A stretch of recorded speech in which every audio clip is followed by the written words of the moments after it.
So today I'm with Leonie Dawson, the internationally best-selling author of the Goal-Getter workbooks and planners, which have been used by hundreds of thousands of people worldwide. A multi-passionate entrepreneur, Leonie has proudly generated millions in revenue while working only 10 hours a week, which is probably why her courses and resources are so popular. But that's not why I invited her to chat today. At Talk Climate to Me, what caught our interest was a blog post that she created back in January of 2020 called Our House is on Fire.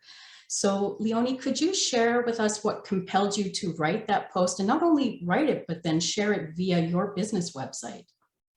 Sure.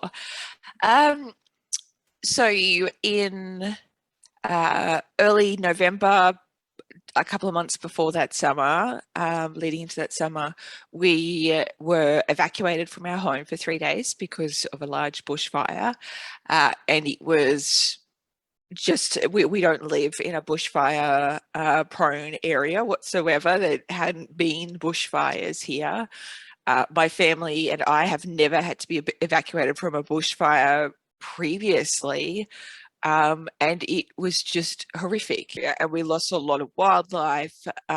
It was, it felt so very close to home, of course.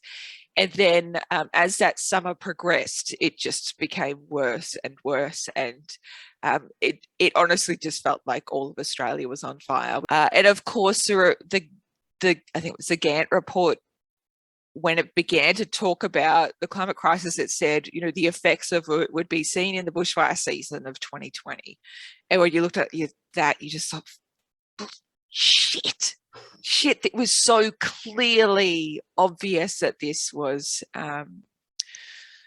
due to the climate crisis. And I knew that it was no longer I don't know, just like this ephemeral, what if hypothetical topic.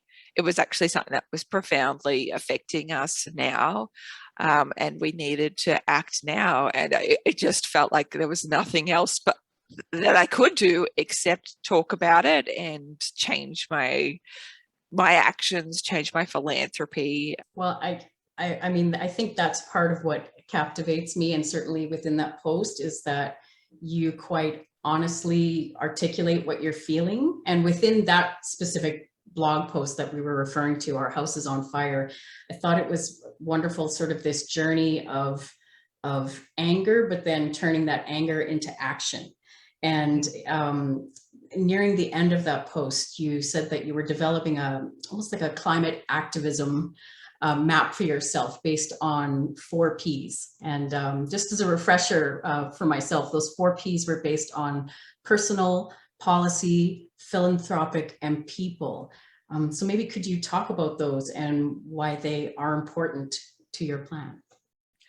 So from I knew I had to make changes, and of course, then you become completely overwhelmed. Like, how do I actually make those changes? Like, how do I become a force for good in the world?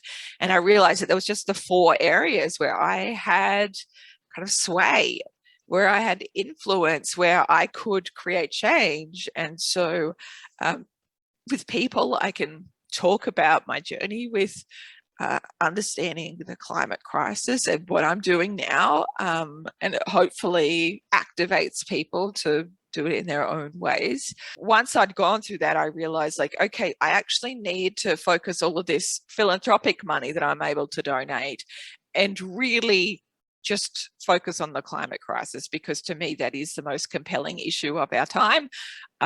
It doesn't, the education of children won't matter if we don't have a planet to live on. And so I donate half those funds to a direct action organisation now, so Australian Wildlife Conservancy and Bush Heritage Australia, which buys land for wildlife and conservation, which I think is a really important part of that puzzle to preserve ecosystems. And then the other half goes to organisations like Friends of the Earth and the Australian Conservation Foundation, which actually helps to push on the policy front, the Australian legislative policy front, because Australia is pretty far behind in terms of where it should be environmentally. So, and then of course, personal, what can I do to live more sustainably? So it's just trying to work out, okay, what things can I do that would make maximum impact in those areas? Thank you. And I mean, I know we have just a short amount of time together, but again, I found it refreshing not only to hear someone so openly talk about the range of feelings they had about the climate crisis, but that it was coming from a woman, and we don't see a lot of that represented. And so I guess my final question would be, why do you believe it's important for people, and it is important for all people, but especially for women at this point in time, to speak out about climate change? Why wouldn't women want to? And we always tend to be, for better or worse, kind of the litmus test, the ones that push for better equality.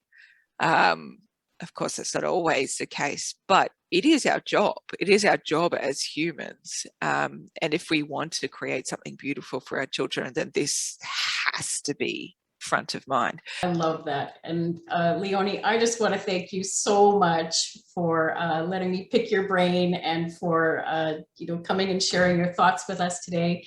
And certainly I want to wish you continued success in everything that you do.